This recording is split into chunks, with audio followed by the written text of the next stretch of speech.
Good morning, friends. This is Pastor Carol Jeanette, interim pastor at Lord of Life Lutheran Church in Kenosha, Wisconsin. I hope you're doing well on this bright and sunny morning.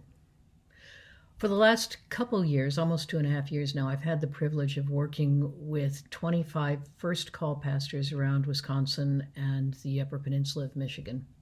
These are ELCA Lutheran pastors, and our work has centered on family systems, thinking, and finances. Now, most of these folks started the program the first year after they were ordained. So while they'd been in parish ministry, maybe as an intern or in other ways, they were new to the role of pastor in their congregations. Now, this is a 3-year grant funded by the Siebert Foundation, and it's been great, but it's going to be drawing to a close in the beginning of 2021. We have several different configurations to our meetings. 4 times a year we meet on Zoom, online. 4 times a year it's in smaller groups, but they're face-to-face meetings at different locations around Wisconsin. Yesterday and the day before, if COVID-19 had not interfered, I would have been in Madison for one meeting and then up in Thorpe in northwestern Wisconsin for a second meeting. Now, I knew way back in April that the possibility of our actually meeting in person was really slim, if not impossible. But for some reason, I could not bring myself to move these sessions online. I guess I kept hoping that somehow it would make sense to meet in person and we could do it. So I put off rescheduling these until the beginning of last week, and I finally had to move the meetings to Zoom. You know, it's like there's this little part of me that did not want to let the coronavirus take away something that to me is very life-giving. And I've made lots of changes in my life, personally and professionally, but this one I tried to avoid for as long as I could.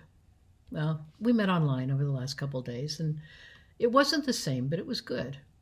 The connections that we've built over the last couple of years, the thinking and the studying that we've done together, that hasn't disappeared. It's just a little bit different. Now, it's very weird looking at the faces on my computer screen, and in groups that have always had wonderful, lively conversation, it was a little bit disconcerting to see everyone politely muted and not responding right away. Everyone was very polite. It was different, but it worked.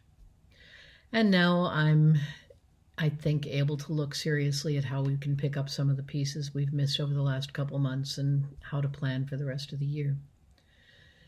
Will we be able to meet face-to-face? Will I do my trek from home to Madison to Thorpe to Escanaba for these meetings? I don't know. But if that's a possibility, great. If not, we're going to have to come up with something else. You know, this is a time that calls for persistence and vision and creativity, and that's the direction I need to go. I'm disappointed, yeah, a little bit depressed. But as one of our council members is fond of saying, it's time that I put on my big girl pants and get moving. Just sitting and being sad isn't going to get me anywhere. Now, one of the conversations we had over the last couple days was about how this may be a time when God is calling us, including and especially the church, into something new. And it really wasn't just about how this may be. It was more, this is a time when God is calling us into something new. Being church is not going to look like it did last year or the year before. And perhaps the term being church is not even accurate. Maybe we need to focus more on constantly becoming church. Maybe God is constantly inviting us to be creative, to figure out new ways to connect to each other with the good news of the gospel.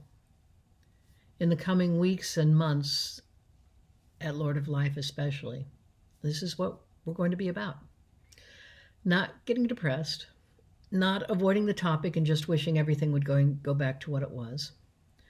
For me, it's a time to put on my big girl pants and let the Spirit blow through my mind and my soul, nudging me, inviting me, maybe sometimes even pushing me toward new ways of living God's love as an individual and in this community that we call the church.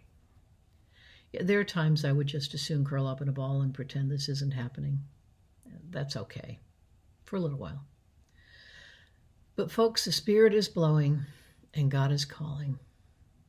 My prayer for myself is that God will give me the wisdom and the lightness of heart and the courage to be able to respond. And that's my prayer for you and for the church as well. God be with you in these days. Listen to the Spirit. It is blowing.